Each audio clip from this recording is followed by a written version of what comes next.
is going to be live. Second. Okay. So I think a great. Oh no. Okay. And we are live. Okay. Hello, everyone. Welcome to the last conference of Confluences 2025. Tonight, we will be talking about Brazilian science fiction and fantasy. And we have here tonight Rüsche, Carol Chiovatto, and Felipe Castillo. I'm really sorry for the pronunciation of your names. I'm really honored to have you here tonight. And it's going to be an amazing talk.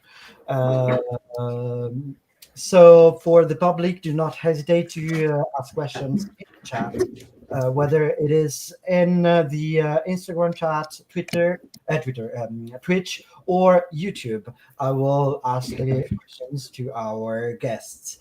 So first of all, I would like you to introduce yourself a little bit and tell what kind of literature you do, if you do more science fiction, fantasy, both. What are your main area or of expertise in the science fiction fantasy world? And of course, afterwards, we will talk about your works. So, who wants to start? Okay, I can go because in the alphabetical order, I'm always the first. So I was like already. So first of all, thank you very much for the invitation. It's really an honor to be here and with two great writers from my generation. So it's very good to be here talking about Brazilian sci-fi, science fiction, fantasy. So I write mostly science fiction. Fantasy, it's not my thing. However, I also have a few works in our realistic realm as well. So I do poetry. Yes, poetry. Yes. I began with poetry. Yes, I have like 6 books. And I love it very much. I'm still teach poetry, and it's part of my life, really. And so I mixed, I think, this kind of writing, like science fiction, poetry. But I do write also realistic short stories, and yeah, that's it. Cool, great. And you have 6 books. How many of poetry and how many of science fiction? You said? Yes, I started. My first launch was 2005, so 20 years ago. So it's a long time. So at the beginning, I was publishing more poetry. So I do have like self-published small books, around 4 or 6.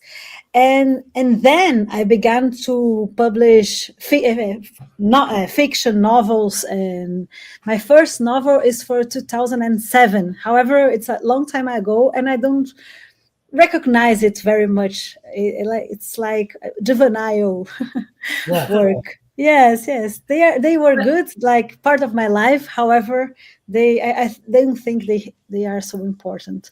So it's part of your, like, because you also are a PhD on science fiction and stuff, and so yeah. I'm sorry for intervening. No, it's good because you are helping me. I will help you as well, Carol. Thank you so much.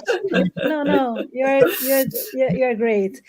And then yes, I write very much nonfiction because I write for specialized magazines, for academical magazines, and yes, I wrote a thesis, a book on the like the science fiction and fantasy and novels as well, in literature, like in ecological thoughts and ecological path. So yes, I do have expertise in this area, and that's it. Well, I can already a lot of things, I would say. Yes, I write too much, I know. Carol and Felipe write very much. That's the really the opposite of a problem, as the meme goes in Brazil. I'm Carol Chiovatto. I'm a writer. I'm also a translator from English to Portuguese, and also a researcher. Now I just began a master's degree in Portuguese on Portuguese culture and literature, but I'm also a PhD in English, where I studied the figure of the witch as a stereotype of transgressive female figures. I write mostly science fiction and fantasy, sometimes mixing them up, but I don't really go to realism if I can avoid it. We can talk about it later. There's something Anna didn't tell us, and I think all we three have in common. All of us have been finalists to the Jabuti Book Prize, which is the most prestigious book prize in Brazil, and also have won prizes from fantasy and science fiction literature. So that's to be remembered as well. So Ana and Felipe. You do have, sorry for interrupting, you do have in Brazil awards for science fiction and fantasy? Because in some countries it doesn't exist, but you do in Brazil, right? Yes, they are kind of smaller niche awards, but they do exist. And like in our medium, among us who are passionate for science fiction and fantasy, it's quite a thing. Cool. That's right. Really cool to see to hear, because we have some countries we interviewed that do not have this kind of awards for science fiction. Oh, and like we entered, all of us have been finalists in the Jabuti at the category this time to like entertainment books. I don't really love the name, but I think it was an important addition, because before it was like literary novels, and it would never contemplate us. And now what we seek with our writing. Yeah. Cool. Hey guys, I'm Felipe Castilho, and I mostly write science fiction, fantasy, and horror. I think that fantasy in number tops all of my works. That there's a lot of fantasy, but always mixed, everything mixed in one beautiful drink. And but I work also with comics, and I write for mainstream publishing houses and also independent comics, and I work too with the video game market. From I work as a narrative designer in an enterprise that works with massive cell phone games. I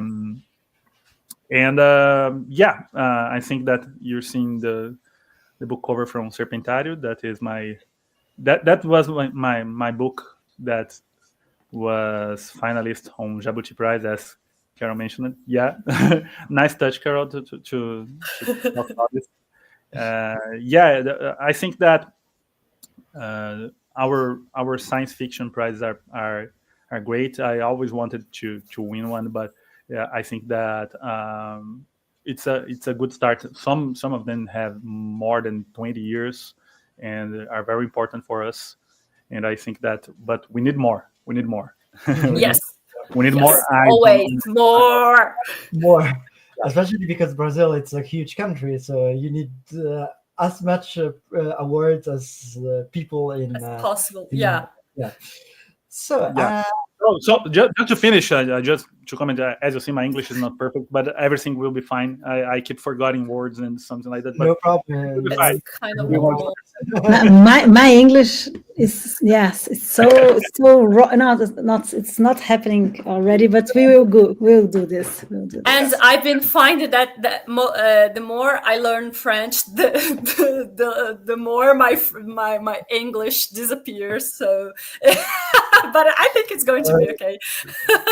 Okay, don't worry. I mean, we had people from all over the world with a lot of Yes. a lot of levels of English and expressions. So do not worry. I have one question. My first question would be, um, what are the specificities of Brazilian sci-fi and fantasy? Do you think you have themes that are really Brazilian?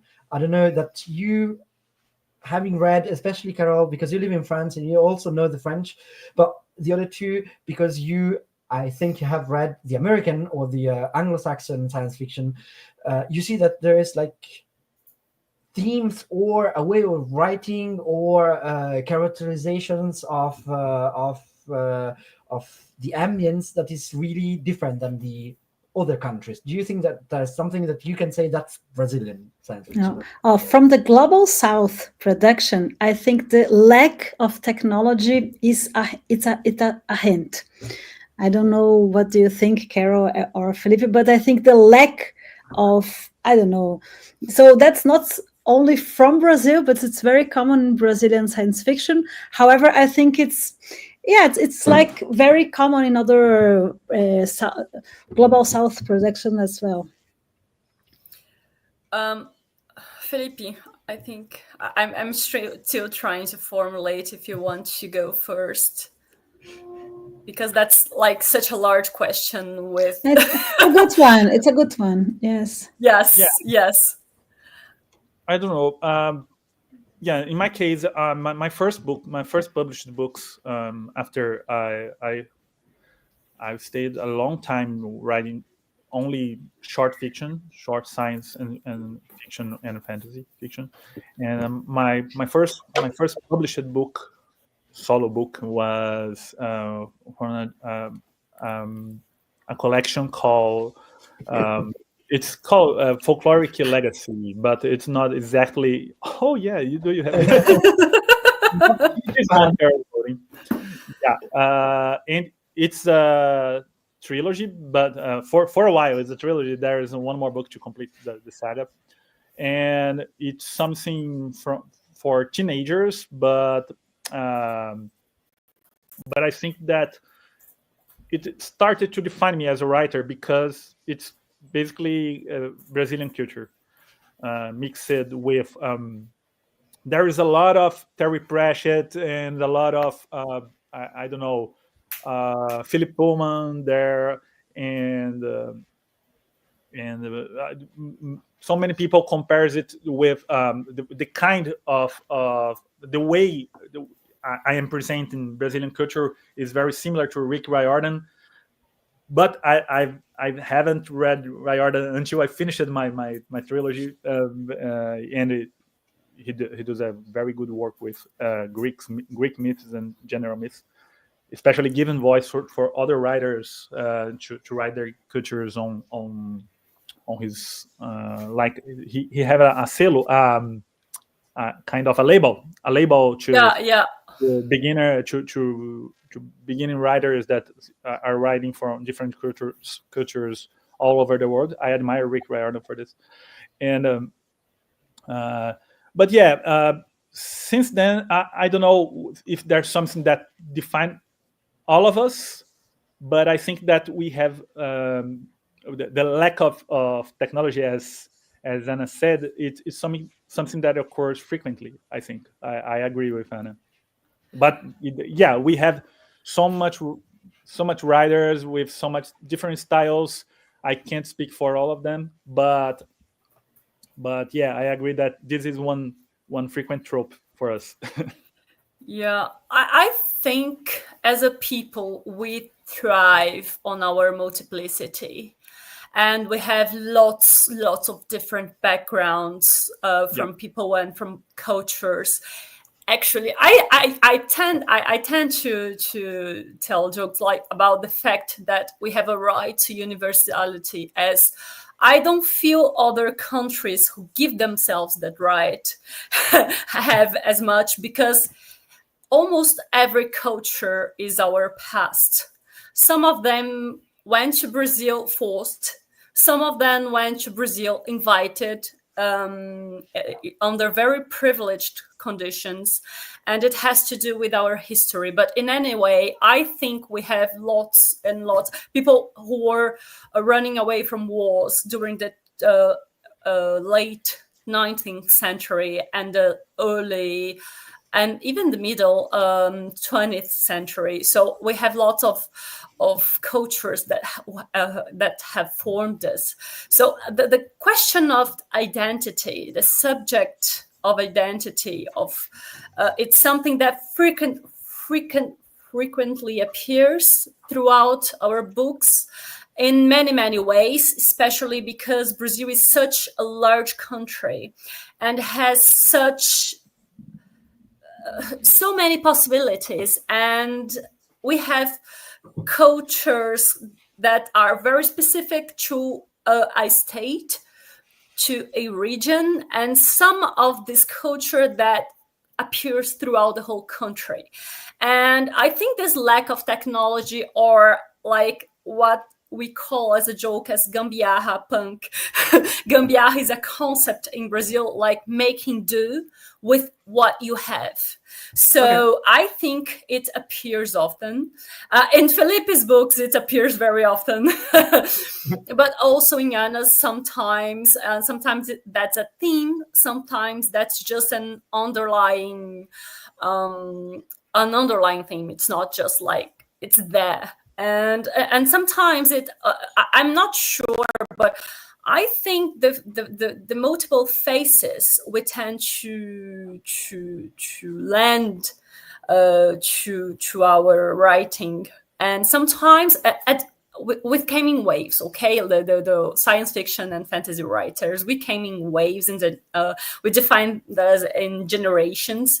So sometimes people try to emulate this style that was going outside of Brazil, because that was what we were reading. And then this thing of Brazilian nationality, Brazilian identity, what's that? So we've been wondering that for a long time. And then I think it tends to appear in our writing. I don't know if you two agree, but I think it's just this underlying theme that's going to appear in various ways, in various forms, like be it in novels, short stories, and there are also writers, Brazilian writers of English expression who have been publishing in English language, writing and publishing in English. So maybe for next Confluence, I can recommend them, because I think it's going to be another experience. Because I mean, if there's a foreign editor telling you, oh, I'd like a very Brazilian stuff, that would necessarily mean something different as it appears through a foreign editor than it is for us as Brazilians who are going to publish in Brazil and maybe one day be translated elsewhere. Yeah. And I think you touched a very good point, is the difference between writers in the country writing in the language and writers writing in English for foreign, especially American Anglo-Saxon audience. And I think that's something that we've seen through all Confluences, that we have this difference between the two kind of writers. I was also thinking about something. When we talk about Brazil, there is always these natural and ecological questions, and I know that you tackles it in your novels, Anna as well. In I cannot pronounce the Portuguese one, but the telepatia, it was also. And Felipe, you just told us you have this topic as well, if I understood well. So it's like one major thing you that is important to the Brazilian science fiction scene as well, or just you three because you know each other? Is it like something more common, or? Yes, I was thinking that humor can unite us together, not only as a trio. However, I think Brazilian science fiction try a little to be satire, to make a satire or to make small jokes. I think it's inside like the Brazilian style to write. I don't know if Carol and Felipe will agree with me, but I think like to make fun, but just a little. I think to add like a spicy thing. I think it's very Brazilian way of writing, making fun of our own disgrace. Yes, because otherwise it will be too dystopic. Like I was thinking about Inácio de Loyola Brandão. He is a very famous writer from the 80s and 90s. And yes, it's like it's this topic word. However, you laugh all the time. So I think it's very Brazilian. I think, I don't know. And another thing issue I was thinking about ecological questions. In the 90s and 80s, or beginning of the first 21 century, cyberpunk made a hint in Brazil. Was very popular because of the Matrix, the film, also because of readings. And I think in the last like 10 years, people were a little tired about this kind of imagination. Maybe saturated. Yes, saturated. It's a good way to describe it. So I think like the new weird, with all this horror / fantastic science fictional words, with these monsters and with this, I don't know, this nature with a big N in the beginning, make an impact in our production. So I think when we think also about ecology, we also try to depict this kind of style as well. And I must say that we do have very important people here on the chat seeing us all. So yes, say hi to Fernanda Castro. Fernanda Castro, great writer. A great writer. I'm a huge fan of hers. Yes, and Bruno Montagrano is a great critic. So thank you very well, as the other people who are seeing us already. Thank you so much for coming. Yes, it's amazing. Oh, sorry, David. Sorry. I was just saying that's the magic of Confluences. The idea is to gather all together online, but together. So you were saying, just a comment. If I would add something that we have in common, I think that a little bit of sarcasm. Yes. On our writing too. It's something. Yeah. We became cynical with over time. But we keep it for our writing. I think that since it's in our daily life, we poisonous in a country like with some issues like ours. But I think that I agree with our common points, and just to say hi for our friends here in the chat. Hello, everyone. So I do have a question. So talking about connections and things you have in common, do you think, because of course we always talk about the Anglo-Saxon, the America and England, that have a lot of in common. Do you think that the Brazilian science fiction has something in common with the Portuguese one? Or it's like a different word, you read them or you don't know read them? Do you have like this divide? There's an ocean between you two. So I think the ocean prevails. The ocean prevails. Mostly I don't think we read them as like science fiction writers. We read more tend to read more of their classical ones because they're taught at school. Also, I think from a fantasy and science fiction point of view, we tend to read more of Angolese and Mozambican writers because there's fantastic and realism, magical realism writers among them. So I think if anyone might influence us, it would be like from the fantasy and science fiction, it should be magical realism, and it's different developments in Portuguese-speaking Africa, I think we tend to read Mia Couto, for instance.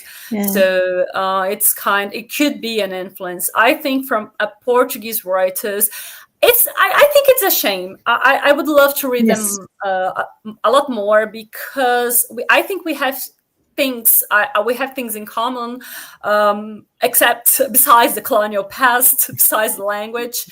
And I think it would be a nice dialogue. We've been trying to establish this more these last few years, but I mean, not always it's going to work.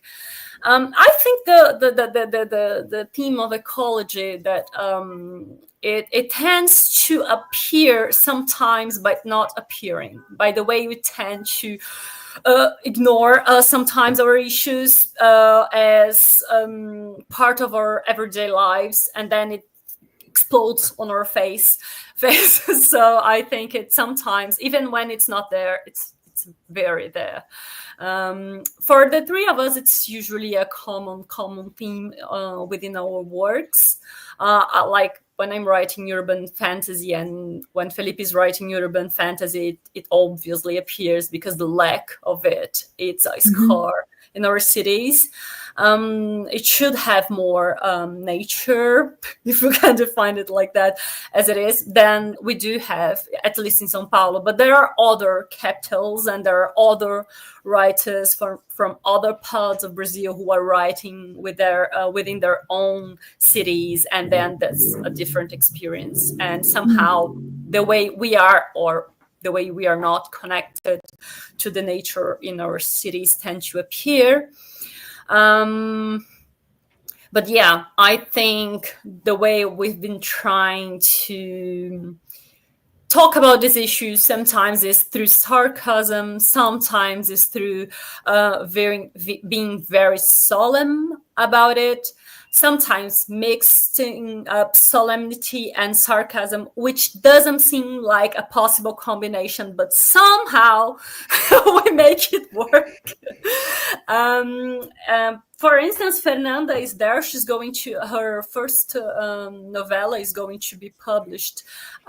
It was digital at first. It's going to be republished as a print in a very lovely hardcover edition, edited by Felipe. But she talks about nature all of the time, even when it's not what it seems to be about. And it's a huge theme for her and other books as well. And I think most of our contemporary, very ultra contemporary writing tends to touch these points. Yeah, but I cut off the Portuguese thing because I kept thinking on the ecology. No problem. Sorry, Felipe, you can go back to Portugal and our relation or non-relation with it, or the ecology of it. Maybe the fact that you have an ocean between them and different ecological, especially problems, is a major difference between the two countries. I mean, because you have other issues, you concentrate on other aspects of life, and they do concentrate on more European problems, and that might be a reason why there's this huge gap. I'm guessing. I don't know. No, I will like to add that we do have influences from our neighbors in Latin America. So although they speak Spanish, and yes, a telepatia são os outros, telepathy is other people, I don't know, like loudly translated, is staged in Chile. And I think we do have a very strong influences from because like they are a very large group of countries, and they do have like their own kind of expression. So we have big names already, like Mónica Ojedo for Equator. From Argentina, lots of big names like Mariana Enriquez, Samantha Schwebling. And from Mexico, we do have like very strong women as well, like the Gabriela Damián Miravete. And so I think, I don't know, we do have the Chilean Science Fiction Association. It's a very strong one. And so they do have really a better relation with this. However, not only in the science fictional field, I think it's mixed with horror and fantasy altogether, but they do have a better tradition. And so I think they are better influences for us than Portugal because of the historical development and also territorial issues. And we have unhealed past trauma that we share. So yeah, of course. Because like the languages are not the same. However, we understand each other very well. It's kind of, especially in reading, it's intercomprehensible. So it tends to be. I'm sorry, I feel I cut you off, Felipe. No. I completely agree. And yes, I've always been more influenced by our neighbors and from magical realism, as Anna said in the beginning.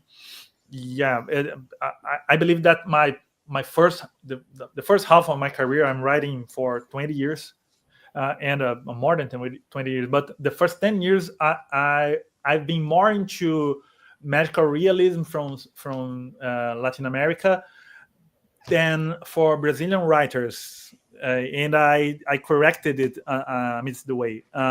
So I think that in the last 10 years, I'm going deeper on Brazil because I passed too much important things. I've always read Brazilian writers, but I think that my writing were more get more influenced by magical realism in Latin America. But yeah, and then I discovered Miyakoto, Onjaki in the middle of all of this way, and I loved their writing. They are excellent writers. But yes, I think that I have a major connection to South America, especially, but Latin America as a whole. And yeah, I think that in my recent books are much more a Brazilian thing, without only Brazil and the far deep Brazil, like and outskirts and everything, going even deeper to yes, and getting some inspiration from my life before I write.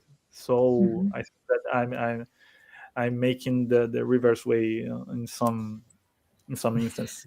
Yeah, I tend to notice, and I've already talked about it in an academical conference, a great writing conference, which during COVID I presented, but it usually happens at King's College. And it was when I was talking about this Brazilian right universality, that I was trying to formulate as something that I didn't envision this, but I wasn't able to mobilize lots of theories to back it up. But then I noticed, as a writer, when I was in Edinburgh for my PhD, I saw their beautiful landscapes and the scenery that happened to inspire a beloved children's book whose author I would rather not name. But then I saw that the places, and I could see where it had come from. And then it was such a huge shock for me, because I noticed that our collective imaginary is populated by these images that we get from reference. And reference, I mean, through writing, through English-speaking writers who write about their own experience. And then I noticed that some of our authors and even my early writings, which fortunately have not been published because I have time to correct them, but in my early writings, I noticed that I was writing by reference, not by experience. And that happened because we had been like, I feel we had this, it's not a thorough colonization in the sense of the violence of having of a country that invades you through sea or land. It was a kind of imaginary colonization that arrives to us through film, through reading. So, yeah. We've been trying to fight that. I think that's what Felipe was talking about. And the soft power. Yes. Yeah, that's the technical. And the soft power of culture. Yes. Yeah. So no, that's very interesting because yes, we do tend to write. I was always so at Hikaya. Sometimes we receive manuscript from all over the world, and sometimes I tell people I've seen that in English, but I want something from your not because it's bad, because I want something else. And I think what you're saying, it's really interesting that we are influenced by the majority of writings we receive, which are from the Anglo-Saxon sphere, and having local writers having their own experiences. I think it's the most important thing, especially for a literary word. So, what are your experiences? So, if you want to name one that made you think that is a good story and want to write about it. But I wrote about it because I grew up in on the shore, like on a beach, and this is like very stereotypical if you think about Brazil. And I tried to write like more about this kind of thing, but I wrote this in several stories and also a novel. I like very much to write about the sea, and also to try to represent how life really is when we are living in this kind of space, because on this kind of territory, because people think about, I don't know, stereotypical stuff about this kind of living.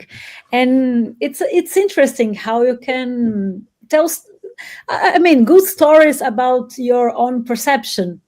And I think that's something I like to do. And your recent book, it talks about Carga Viva. I don't have it in print here. It's here. That's why it's I don't here. Show it. Yeah. This is the last one. So it's about it's mixed realism mixed with science fiction. Science fiction, it's there.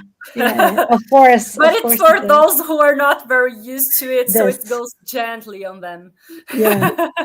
And so I think it's important to write about this, really, because it's like interesting for people who lived in a more urban. Of course, we do have like cities on the shore. However, I write about like very, very small villages. So I think it's interesting. Felipe, I think you should go first because I've already talked too much. And Serpentário is also about yes, I was going to tourism. Sorry, I didn't hear.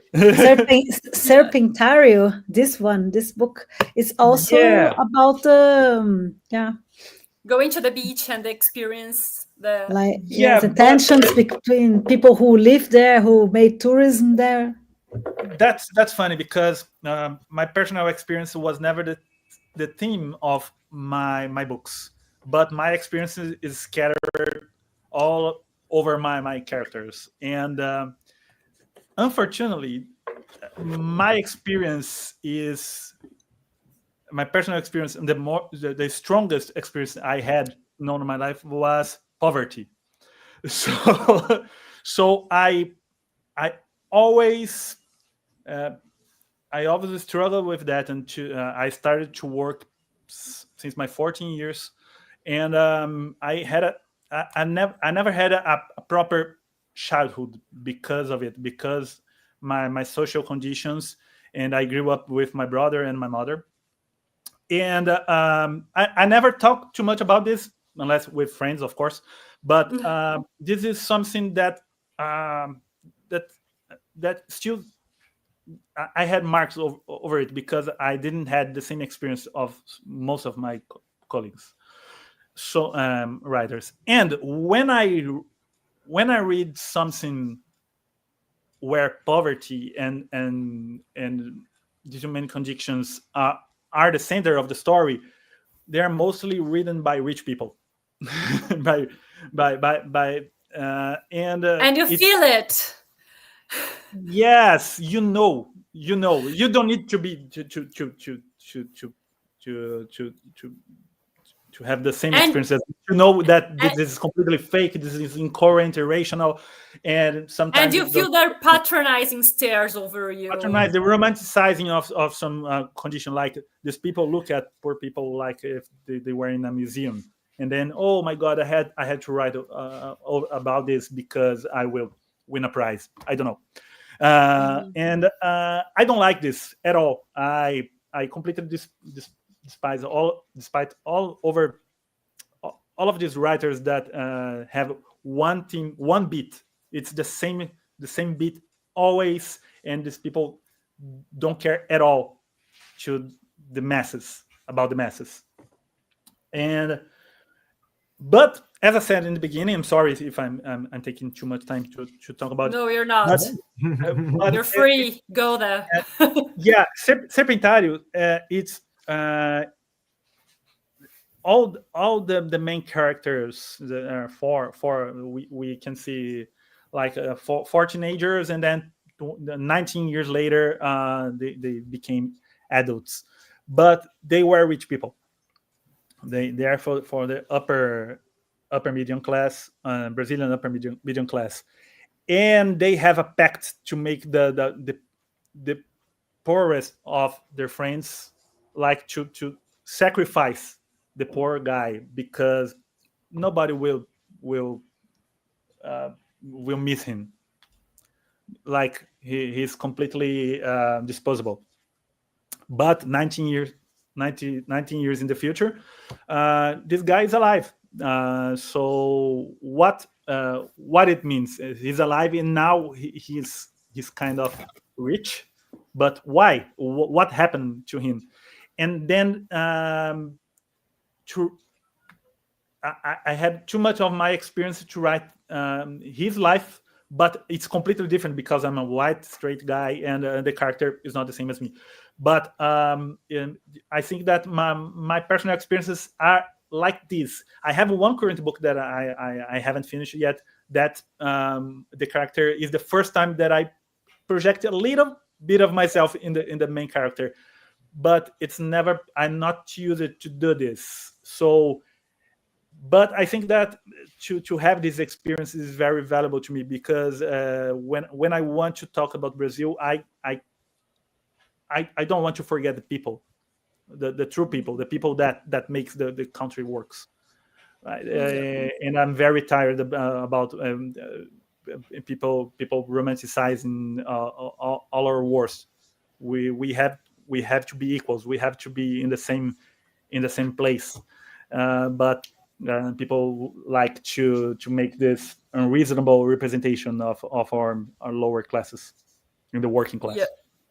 Yeah, I feel the same, and I usually tend to not portray the difficult parts of my childhood, because I think it's usually for us very difficult, because after we became after all we had chances that come from being privileged in ways, even though raised in poverty. And I think I feel the same as Felipe, and I tend to not to tell my story because I don't want to the wrong people to use it to sell meritocracy bullshit.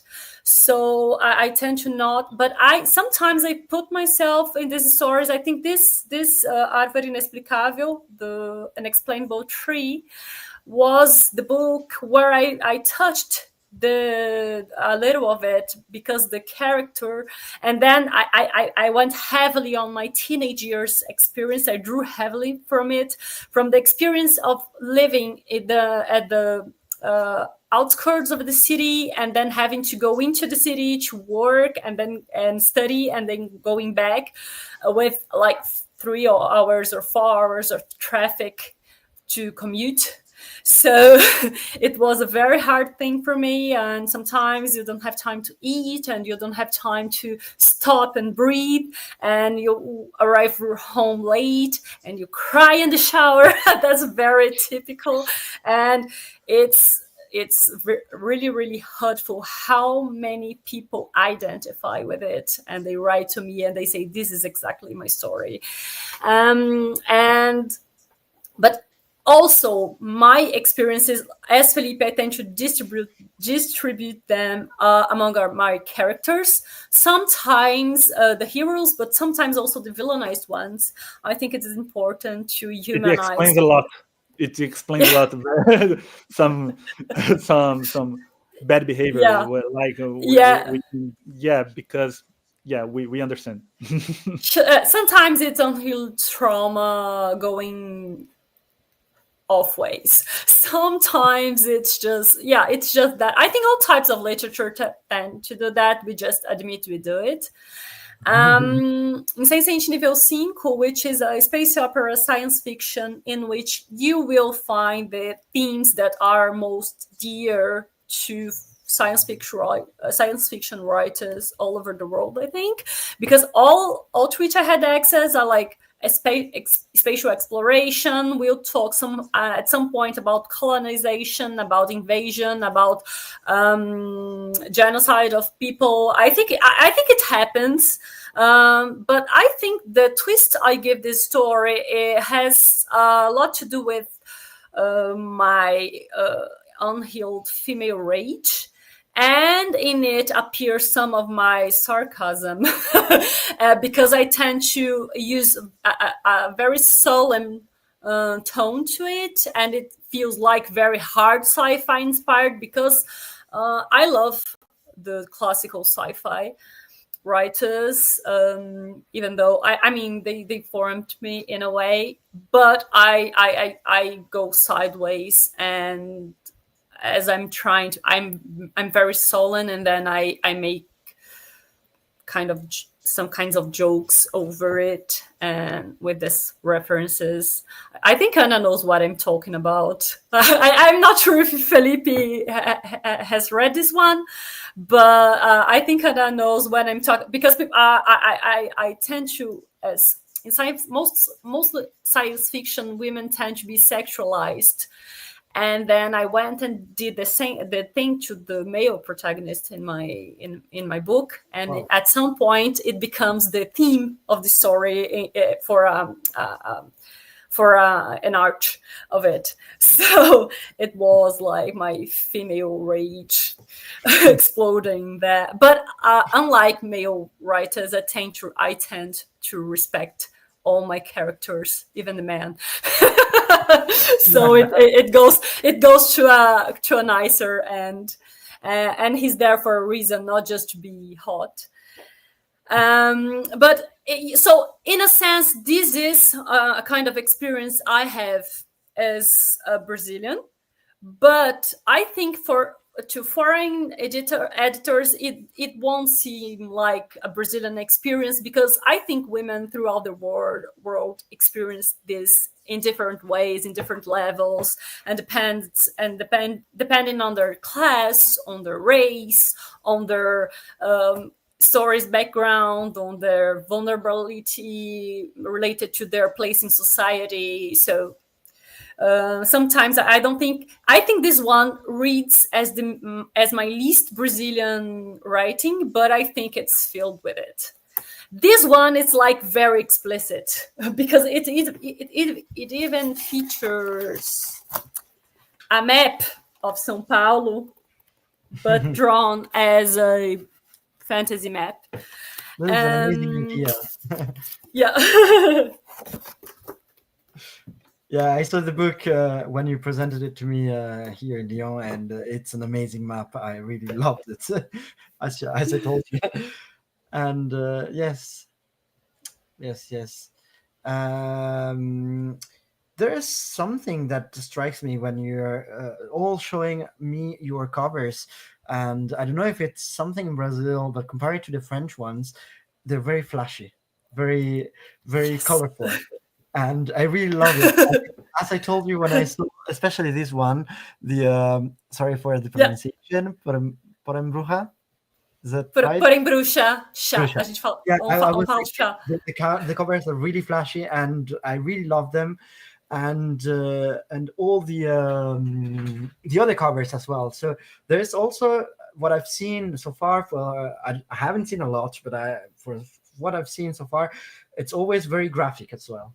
Is it like something you do have a very graphic also country? I mean, it's very large with a lot of colors, with a lot of different landscapes. It's very photogenic, Brazil. Do you think that's also something that you find in your writings, like landscapes, this colorful? I don't have an English word, but this way of being very grandiose. Flamboyant. Yes. Flamboyant, j'adore. Oui, Yeah. oui. I think with Yeah, go ahead. Yeah, outside of Brazil, when we think of Brazil, we think I'm talking about stereotypes. It's not what I think about Brazil, but it's mostly about stereotypes. It's about the carnival, the carnival. It's about the landscapes. It's birds, very colorful birds. I mean, and do you think that's something that you feel like happens in your writing, or it's something that you say it's actually the stereotype of Brazil and we are something else? Yeah, stereotypes work because a little of them are true, but like a small part, like, and I think it's not the whole of it, but it's a part of it. Yeah, what I think is it's the life's very hard here. So when we say like Brazilian are happy or Brazilian like party, like it's super stereotypical because life's hard here. People are poor. Yes. However, it's a fact that we do have carnival once in a year. Not all yes, it's not because you're Brazilian you go for on the streets, this kind of stuff. However, I think we do have like in the middle of Brazil, like in the half of the territory, we do have like the sun. He is very strong. So I think to describe the colors. Yes, I think it's like, I don't know, colorful than the US, for example. Like that's like higher in when we think like the inclination of the sun. So there are sort of parts of the stereotype there's true. I can relate it is, and I think when we try to write. What I was referring before about to be a little humoristic, to be sarcastic, and I think this kind of thing it's Brazilian when we can compare with our neighbors like Argentinian or Chilean. So I think there is a kind of a special way to say things. And I don't know, but it's difficult to I don't know to say this, because the country is so big. We are so many people. We are so diverse. We came from different backgrounds, so different social classes. So, but it's interesting, your question. And we have very good book designers in Brazil. That's that happens. They are amazing. They are amazing. I think books are rare here, so people give all they have in covers and to make an impact, because it's harder also to publish. Okay. Yeah. Yeah. I don't know if Carol, Felipe want to add. Yeah, Felipe, what do you think about this? This difficult question. Yeah, I agree with Anna, because some stereotypes are real.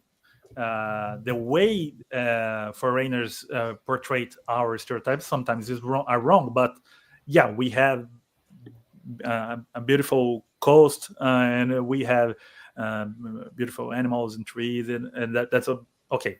So, but they forgot to show the Brazilian when people are writing about Brazil, they forgot to show the people, and that makes a difference. But I agree with Anna, because there is a Brazil for a version of Brazil for every corner of the world. Brazil is a continental country, so I believe that there's things such as Cerrado that is kind of a biome on our center west. Am I correct that in English, center west? That if people would see some pictures of Cerrado, and they don't have a clue that Cerrado is in Brazil, that there is a Brazilian landscape. So we have so much to be explored in our fiction to show and then it's easy to do. It's to give protagonism for writers from other regions, not only southwest, southeast. Southeast. That I believe that Carol and I live here in São Paulo. Carol lived in São Paulo, was born in São Paulo, and Anna too, right? Anna yes. I'm in the central. Nice, yes. But we need to give more voice for other writers from other regions, because there is a lot of Brazil still covered by uncovered by yeah. And I forgot what I was about to say, but yeah, so we can keep going. I think you are going to a place to say that we have authors cover other parts of Brazil, but they haven't been as well published as authors from the southeast of the country, mainly São Paulo and Rio de Janeiro, except from authors like from the northeast, from the 19th century, when the northeast was the most richest region. But I think that's what the thing with flamboyant covers, the flamboyant on the American accent, I dare to say. We tend to, especially, I think this is a new thing from 10 years ago. I think we've been striving for this very appealing look in our so-called commercial fiction. I hate the name, but I mean, it does the job of explaining what it is. And we've been trying to sell these books as a possible form of entertainment, because the dominant discourse for a long while was that literature and reading was such an elitist type of entertainment. So we've been trying to erase or at least diminish that idea, and the idea that reading is for everyone, and there's a book that will please you no matter what you like. So I think that all of us here are trying to represent this. And there's also this image, this stereotype image that I think foreigners and even Brazilians tend to exoticize the parts of our country that come from African descent or from indigenous descent. and that like carnival, it comes from there, right? And it's like one of the richest parts of our culture, but it's also a part that survived throughout multiple multiple times in which politicians tried to erase it, tried to suppress it, because it was an African Brazilian type of expression.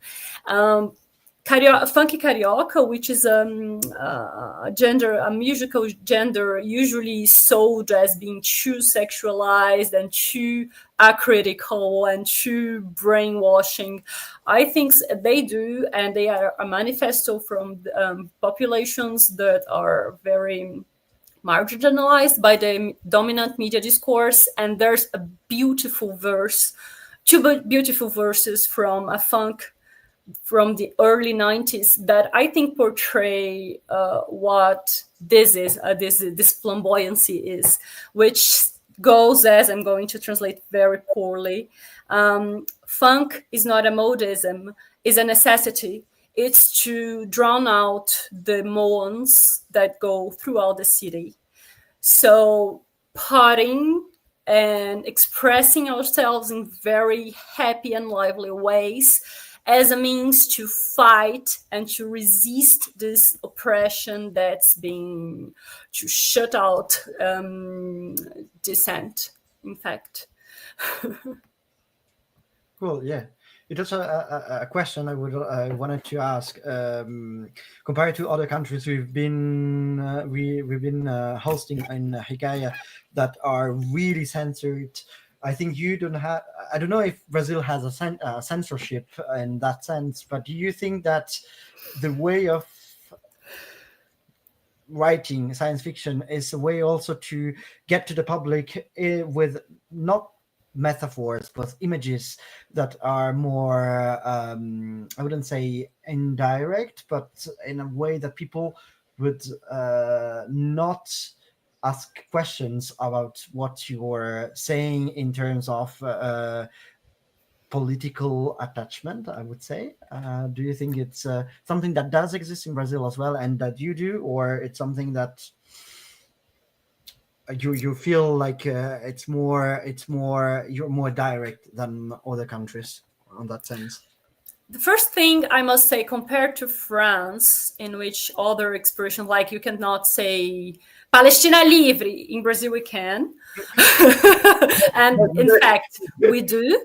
So I think it must be said that the Brazilian editorial market is very left-sided.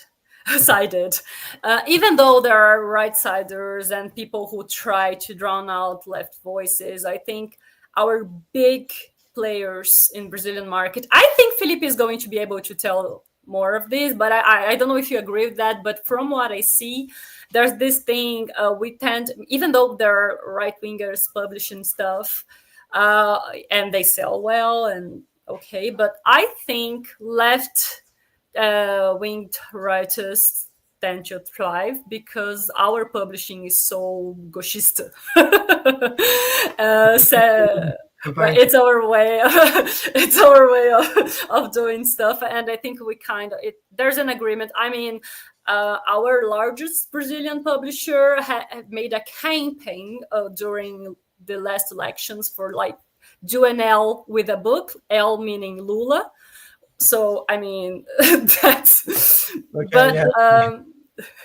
You have kind of pressure that other countries have, especially not in the same region, but we had like Iran, Palestine, and they. But I think from my queer friends, I think sometimes there's a little toning down with what they prefer to say. I have this impression. And well, I don't have this impression. I know for a fact, but I don't want to quote names.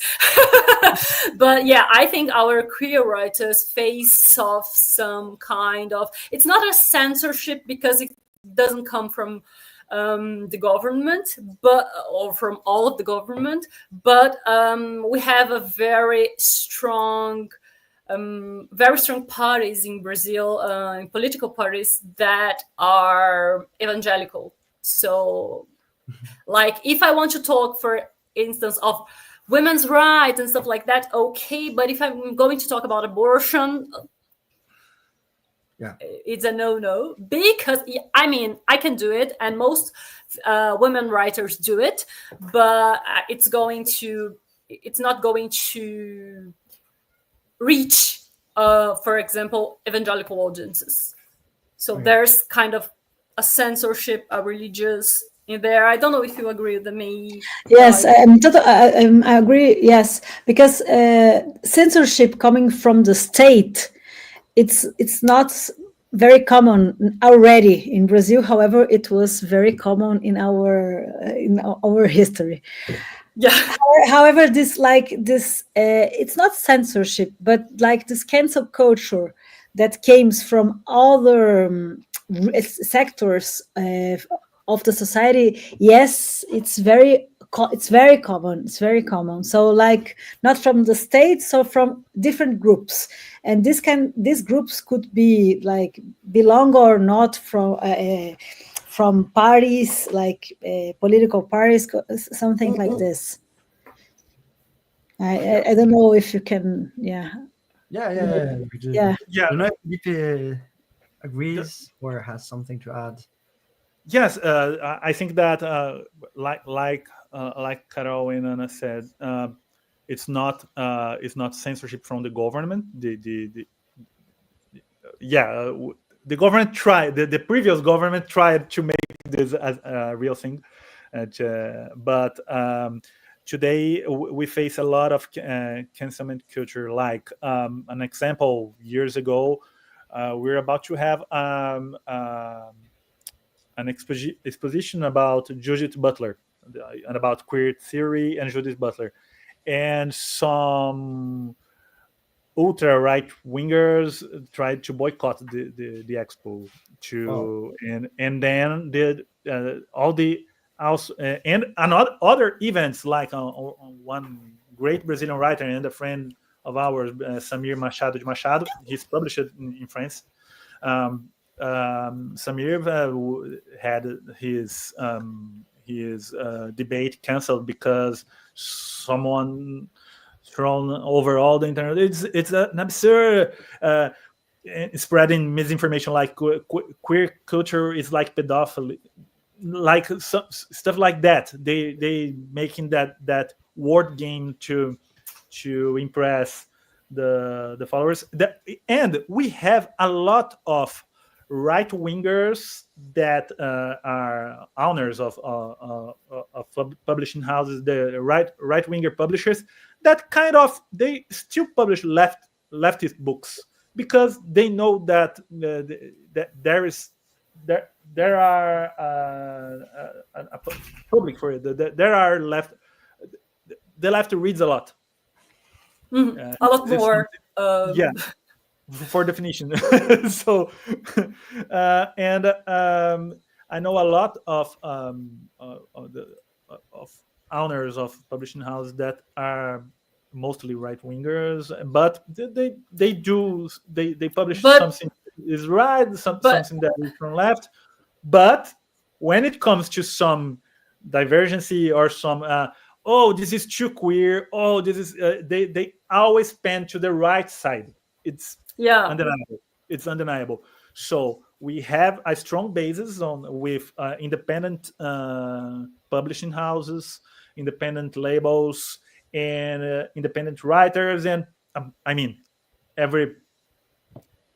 I think that most of the writers in Brazil are independent, but we have a lot. We have some basis, and we are together in this too. So when the cancel culture arrives to one of us, we try to explain to the, like, this is misinformation, this is red pill, this is I don't know.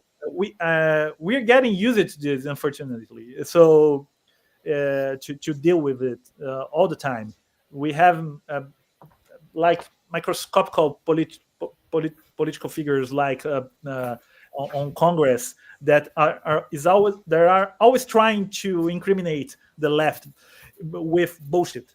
Like so, we're getting used to fight this. And another good example was today. There was a politician. He was he was governor from the Rio de Janeiro state, Crivella. It's like he's evangelical, and he's a charlatan, and he tried to close our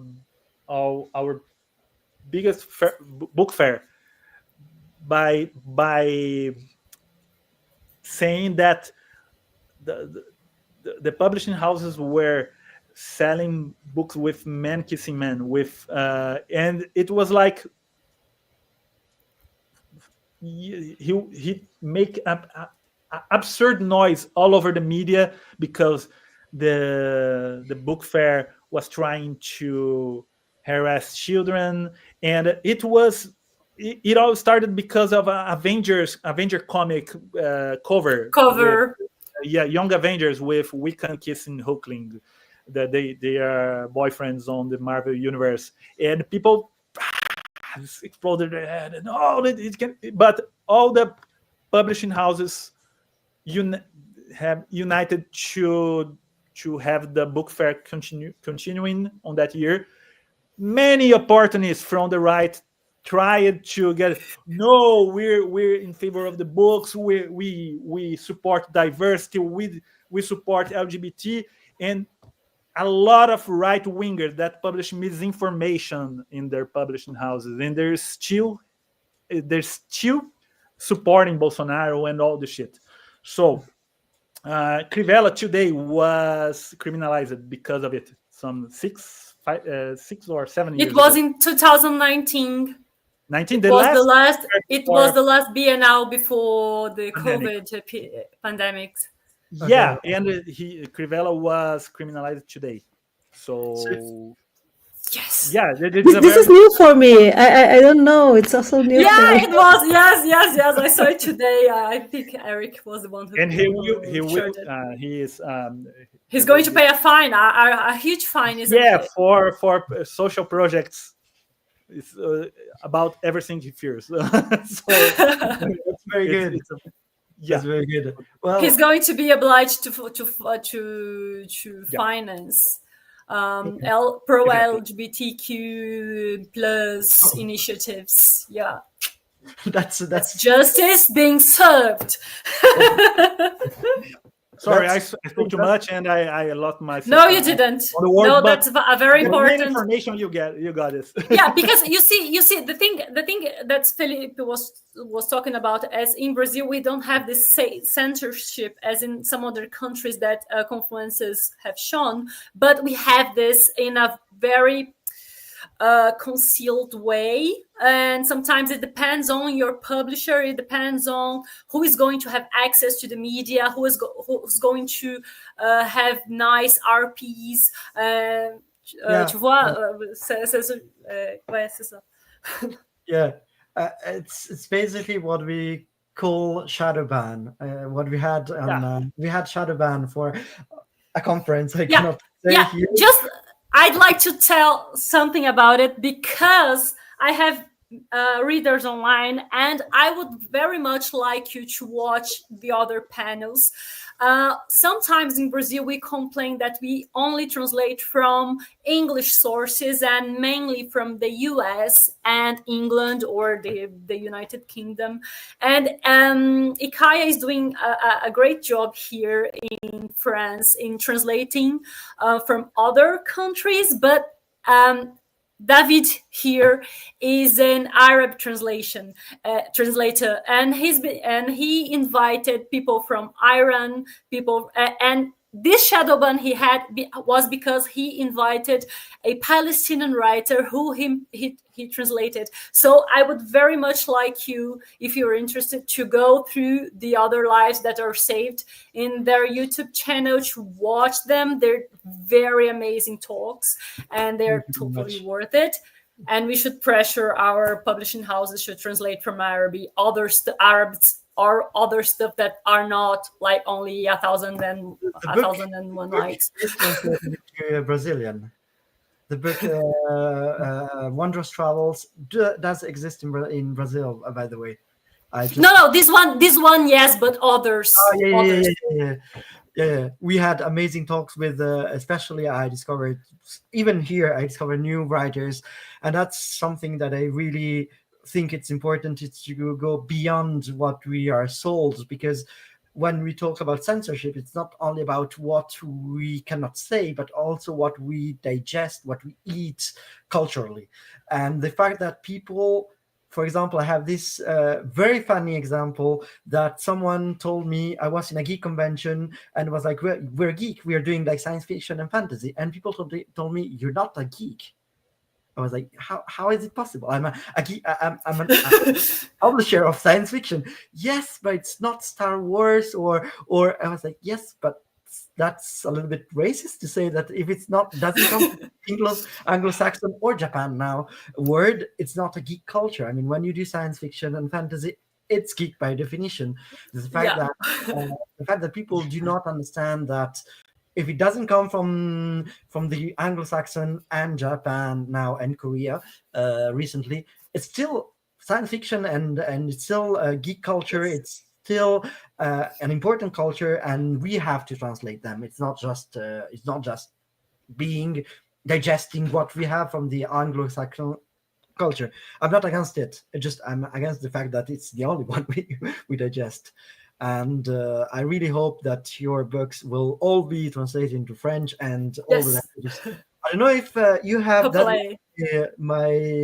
my question. Do you have any translation into another language? I know Anna does, because I read Anna. Yes, Anna in Italian.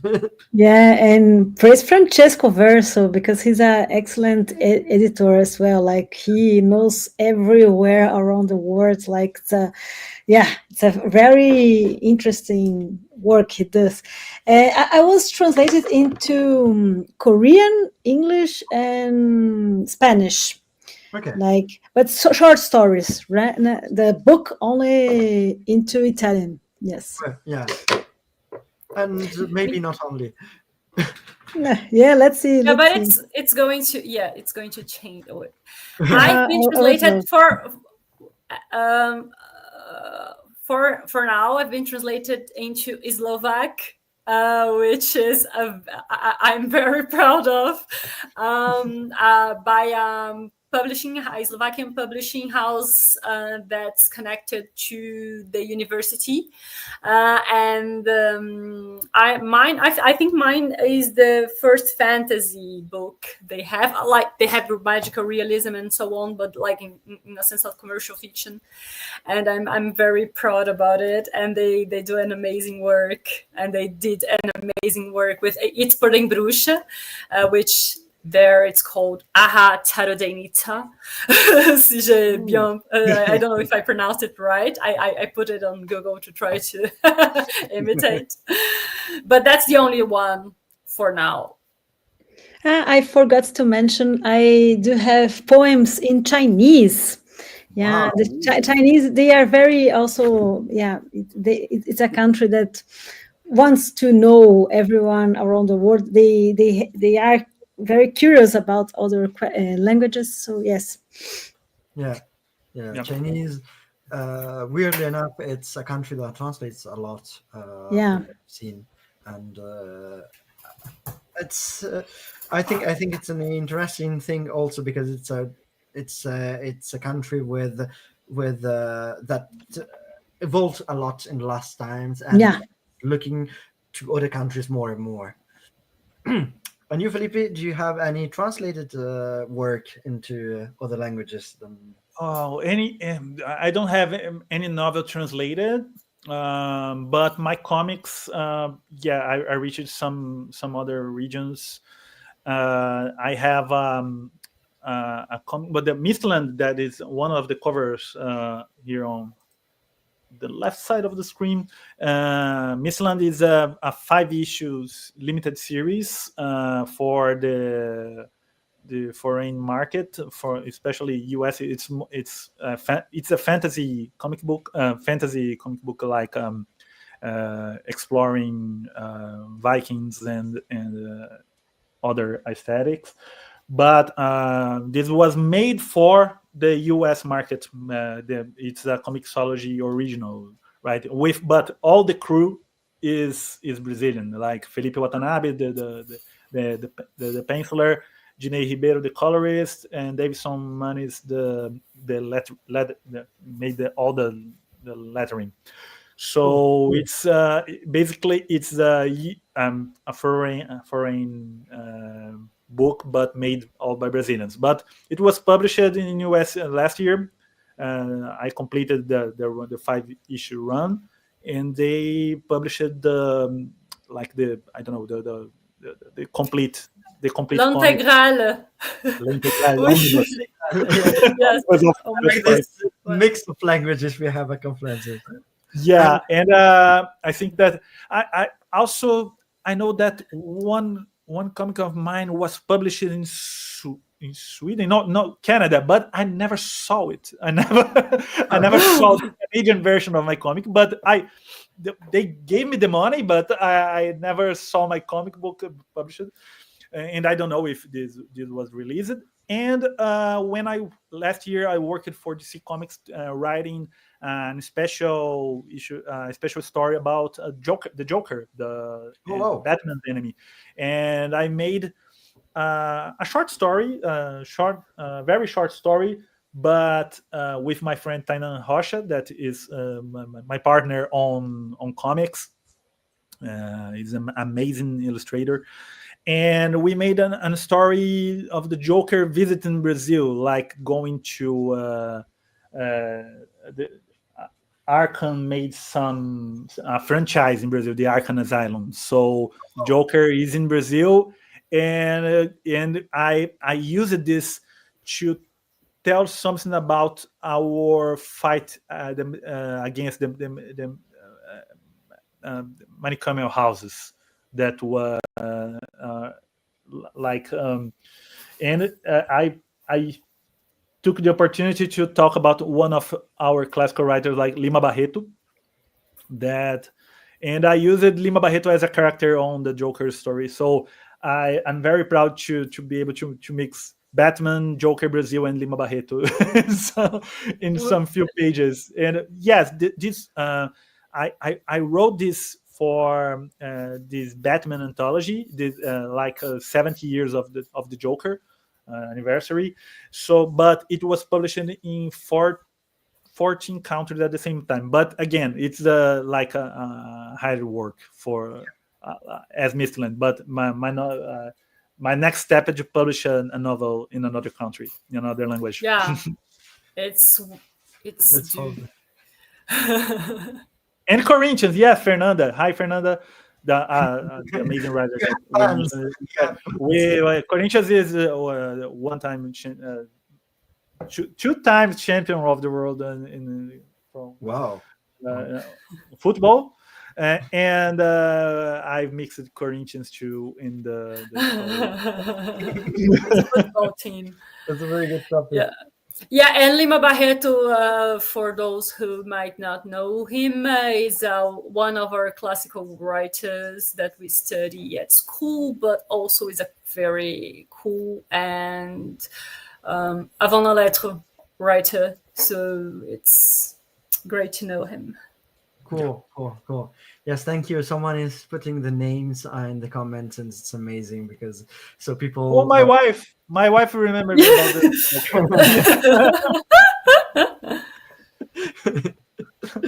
Cool.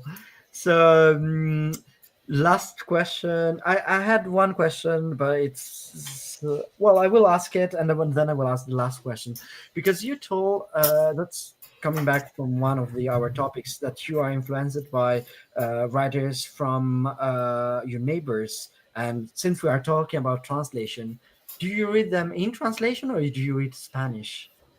Or Both. Are they translated easily into Portuguese? It's so I am looking around. However, like Gabriela Damian Miravete, she has published a book in Portuguese. Like it's a miracle. Like Mexican science fiction is a miracle. But yes, it happens, and then the published house closed. So like it's a miracle. However, no. But I will find it's here at. It's here somewhere. However, normally I read them directly in Spanish. And but that's like the writers who write horror are well translated already into Portuguese, like Mariana Henriques, Schweblin, Ojeda, and among others. However, we do have TP Mira Echeverria, translated from into Portuguese by Tony Moraes, who was he's also my publisher in Telepatia. So he's very interested in this kind of yes. So it's interesting, but it's not common. It's not common. Okay. I've never had the opportunity to learn Spanish, but there's this intercomprehension thing, so I can read actually in Spanish, but mostly I read in translation because it just go easier. I've been trying to work on my Spanish, but it's a process. Because of this intercomprehension, I read a lot of comics in Spanish. I can't speak proper Spanish, but I read a lot of Kino because Gaturro is like a South American Garfield, but much unique. It's not like Garfield, but it's very cool. But the answers I didn't read a lot, but I've read Pablo Neruda and Jorge Luis Borges. It was my first Spanish book. The classicals are well translated. It's just the science fiction and fantasy that still needs improvement when it comes to translation. Sure. I read some science fiction from nowadays, like Gustavo Bondoni, that he's from Argentina, and when I visited Buenos Aires this year, I bought a lot of science fiction books, but I haven't read any of them. I will do it in the end of the year. Portuñol for the win. Portuñol. Because that's what I really like about international exchanges, that sometimes, and we have a program that we will talk about, a collection we will talk about in next year at Hikaya, and it's something that it's really dear to us, that people can express. Yes, Carol, it's part of it. She will be able to talk about it next year, and it's how especially we can connect to other writers. That's why I was asking this intercomprehension and translation thing. That is the main problem when we talk about international collaborations. Yeah. So I have one last question, which is more an open question. If you had to say something to your international not yet readers that are not already your readers, what would you say to them? Like something. Oh my God. Yeah, that's a tough one. I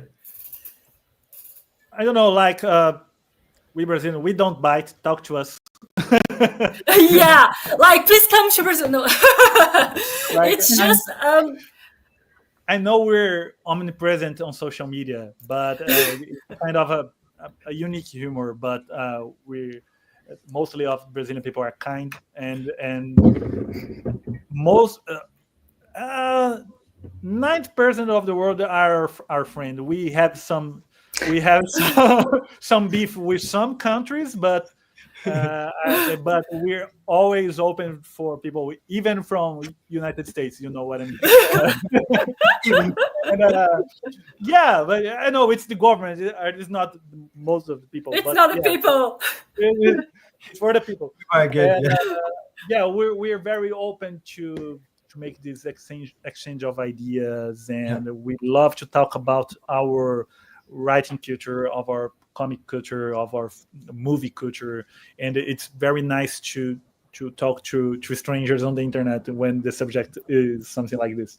And I think that if you gave some opportunity to Brazilian literature, Brazilian science fiction, Brazilian fantasy, I know it's becoming more and more translated over the years, and but you need to start to see the difference.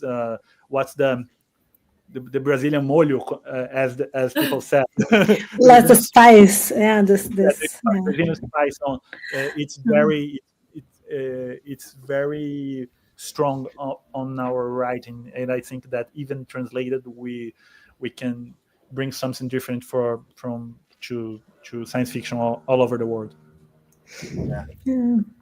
I think if you need a little hope, because we read very much about hope. I don't know why, but it's a fact. Like when you think critical about this, it's perhaps we think like God is Brazilian. There's a saying in Brazil that God is Brazilian. So yeah, so perhaps if you give us a chance, I think you'll find interesting stories to amuse you, to entertain you, to make you think about the world. And come read us open-mindedly, because you will find we'll have much more in common with us than you think.